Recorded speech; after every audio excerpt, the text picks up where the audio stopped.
Something that I think is commonly not explained or understood in the knitting community is how yarn dominance works in color work. When you're working stranded color work, so you're not knitting on an exact grid. The yarn that is carried above is going to make slightly shorter stitches where the two yarn colors change, and the yarn that's carried below is going to make a slightly longer stitch where the two yarn colors change. If, for instance, you are working a set of diagonal single stitches, this will really matter. If you're working really large blocks of color, this is not as important. Most of my patterns do involve those individual stitches though that you really want to be connected. It makes a huge difference in the way the pattern looks. So I'm just going to demonstrate that for you, and hopefully this makes sense.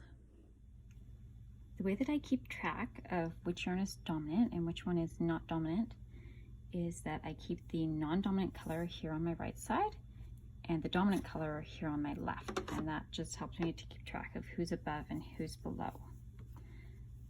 I've just finished a section in charcoal, which is non-dominant, and I'm about to start the white, which is dominant. So on the back here, I want this yarn to be carried above, and I want to loop this one underneath, and that's really just the trick. It's that simple.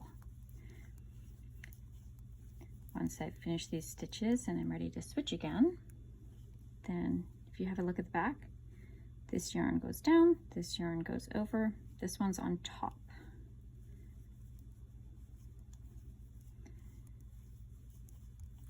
Another kind of interesting benefit of keeping track of which yarn is dominant and which is not is that your yarns will not tangle. If you're a little bit irregular about which yarn is going where, then you tend to get a problem with the yarns twisting up, and that's really annoying. But by tracking who's dominant and making sure to always carry it on top, you can solve that problem pretty easily. The other thing I should say about yarn dominance is that this is not the most important thing. If you're not really comfortable working color work, just focus on that for your first project and get that done.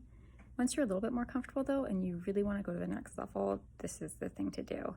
It makes a big difference. Give it a shot. You won't regret it.